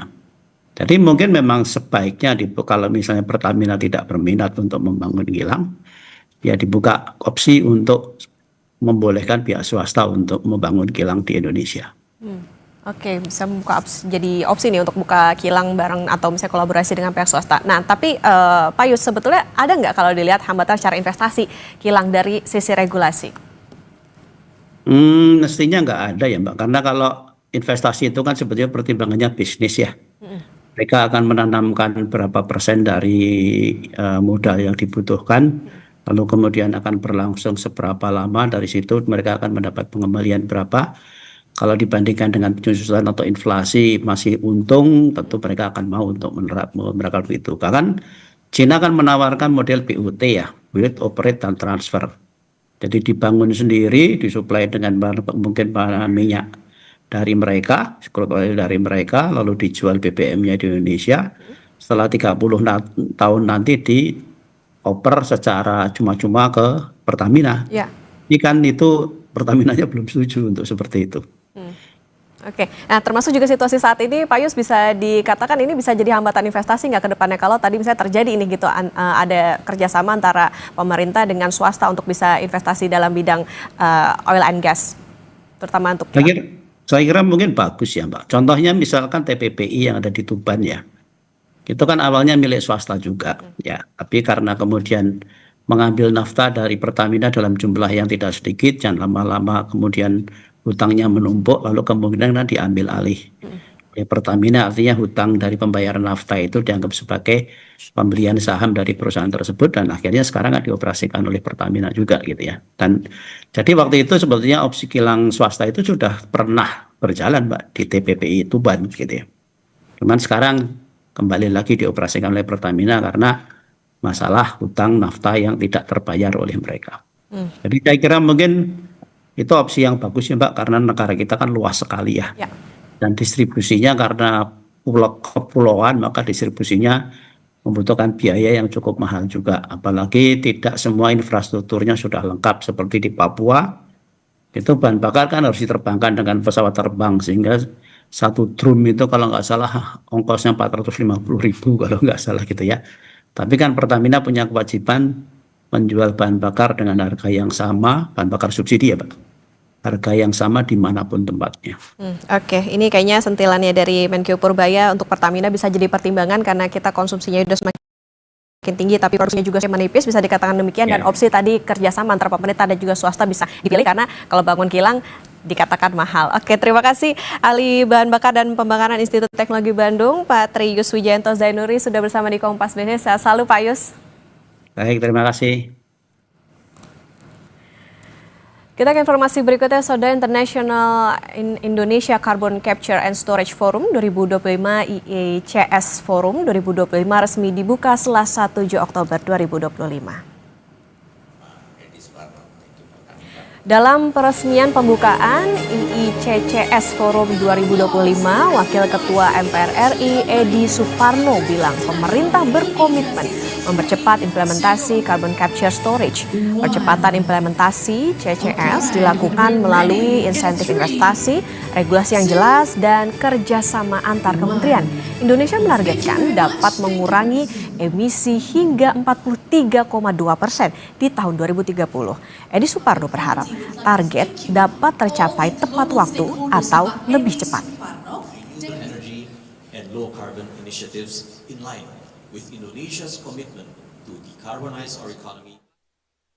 Salah satu upaya atau opsi yang bisa dilakukan adalah melalui CCS ini. Kita menangkap karbonnya dan kemudian kita injeksi di tempat-tempat penyimpanan karbon yang jumlahnya sangat besar di Indonesia. Jadi ini adalah salah satu tujuannya. Apa target kita untuk pelaksanaan CCS ke depannya? Satu, tentu investasi. Investasi yang masuk ke Indonesia untuk pelaksanaan kegiatan CCS pasti akan besar sekali. Jadi potensi investasi yang masuk itu sangat besar. Kedua, akan menyerap tenaga kerja. Nah, ini juga merupakan hal yang penting bagi kita dalam prosesnya, termasuk dalam pengoperasiannya. Yang juga tidak kalah penting, CCS tujuannya satu adalah untuk menyerap emisi karbon. Jadi untuk menunjang kegiatan kita terhadap penanganan masalah perubahan atau krisis iklim yang ada.